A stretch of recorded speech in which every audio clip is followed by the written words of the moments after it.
It was a quiet Sunday morning in our newly bought suburban neighborhood. My wife, Jasmine, sat on the porch gently rocking our newborn, Eli, trying to soothe him back to sleep. The sunlight spilled across the neatly trimmed lawns, the air carried the scent of blooming roses, and then came the knock. Sharp, repeated, angry.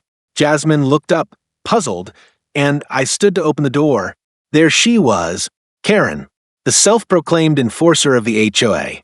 She wore oversized sunglasses, a clipboard tucked under one arm, and a smug look that screamed entitlement.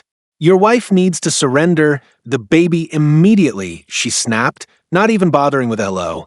"There have been complaints." I blinked, thinking I'd misheard her.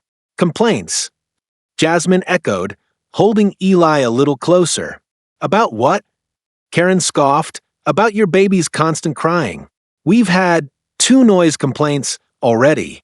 If you can't follow the HOA's quiet hours, we may have to involve child services." My blood went cold.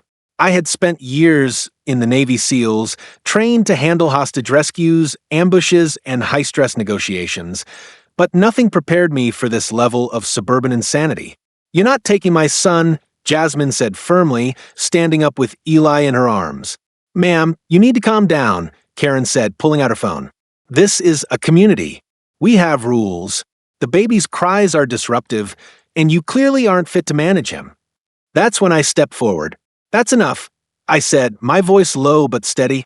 "You have no right. We've broken no law, and if you try to touch my family again, you'll be dealing with me directly." Karen didn't back down. "Are you threatening me?" "No," I said calmly. "I'm warning you. You may play cop with everyone else here, but you picked the wrong family today." She narrowed her eyes. "Who do you think you are?" I didn't answer. Not yet. But deep down, I knew she was about to find out exactly who she was messing with.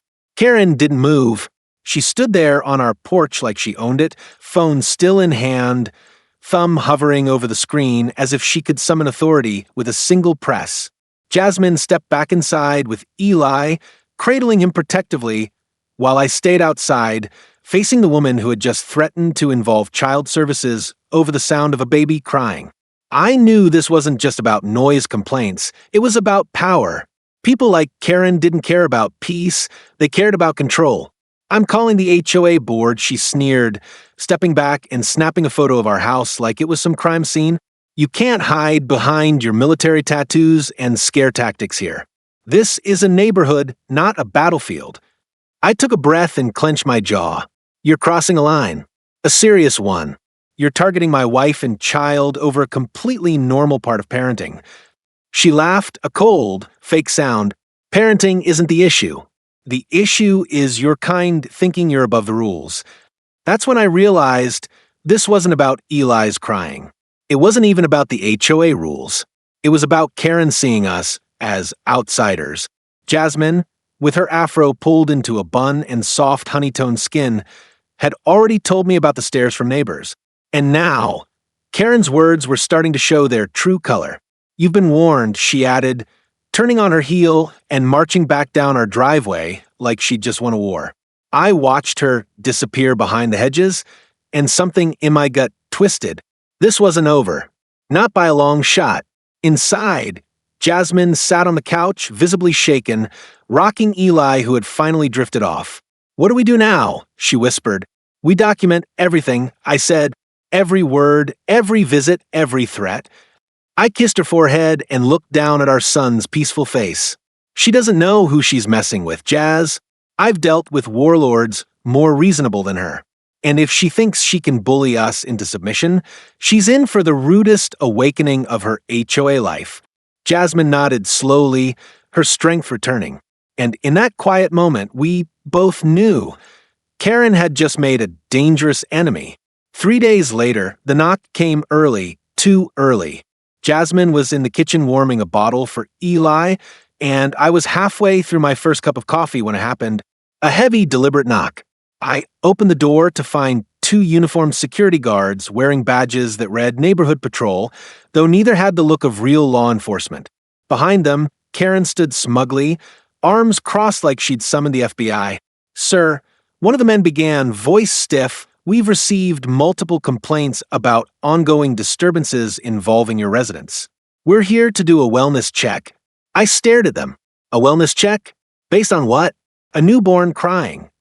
Karen stepped forward. I heard screaming. The wife was hysterical. I feared for the baby's safety. Jasmine appeared behind me, holding Eli against her chest. "Are you serious right now?" she asked, disbelief thick in her voice. "You told them I was dangerous?" Karen smiled tightly. "I didn't say it. I just reported what I heard." One of the fake officers made a move to step inside. That's when I raised my hand, blocking the entrance. "Unless you have a warrant or actual authority from the sheriff's office, you're not stepping foot into my home." The guard hesitated. I pulled out my phone, tapping the screen. "Let me help you out. I know the sheriff personally."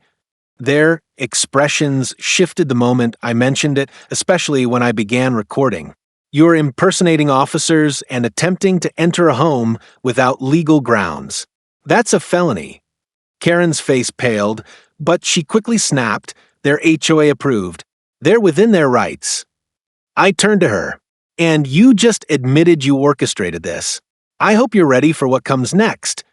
I called the sheriff on speaker. When he answered, I calmly explained the situation. His tone darkened immediately. "Hold them there. I'm sending someone over now.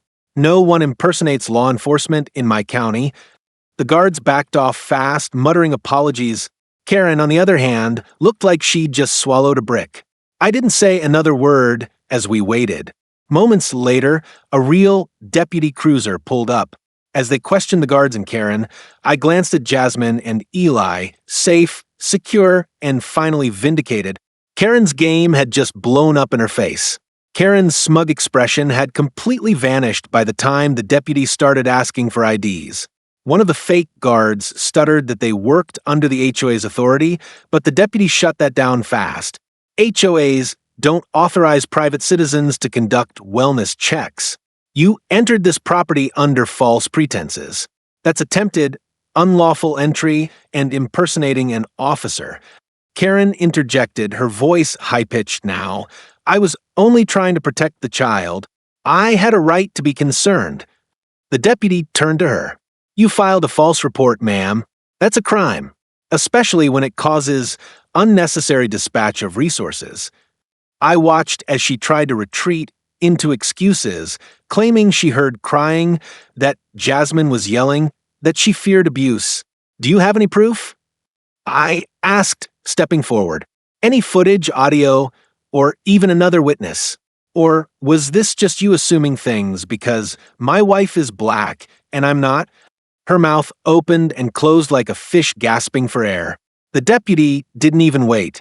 He placed a call, had another patrol unit come in, and within the hour, both of the guards were in cuffs. Karen wasn't arrested yet, but she was handed a court summons for making a false report and inciting a security response under false pretenses. She screamed about retaliation, about us ruining her reputation, but the neighbors were gathering now, and not one of them backed her up. In fact, one older woman quietly approached me and said, "We've been putting up with her for years. Thank you for finally standing up." Jasmine held Eli tightly as we walked back inside. Her hands trembled, but her eyes were clear. "I was scared," she whispered, "but I knew you'd handle it." I wrapped my arm around her. "No one threatens this family, not even a self-appointed HOA queen."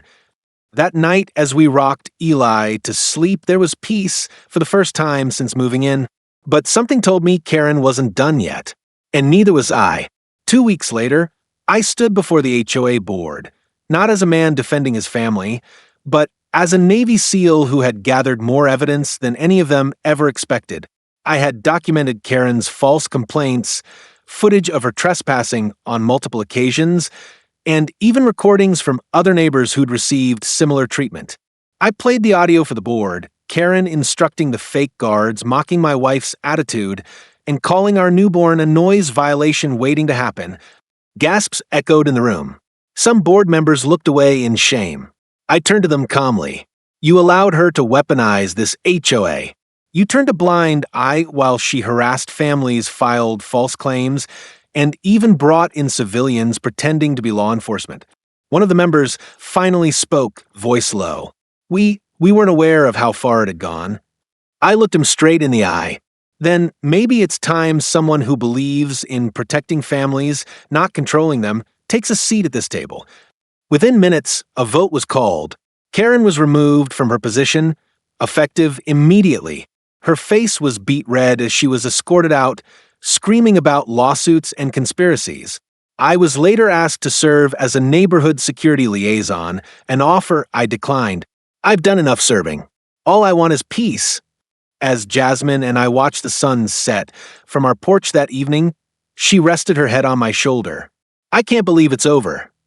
I smiled down at her, Eli asleep between us. She came after our family thinking we were weak, I said softly, but she had no idea who she was messing with. For the first time in weeks, the air felt light. The war was over, and our home finally belonged to us.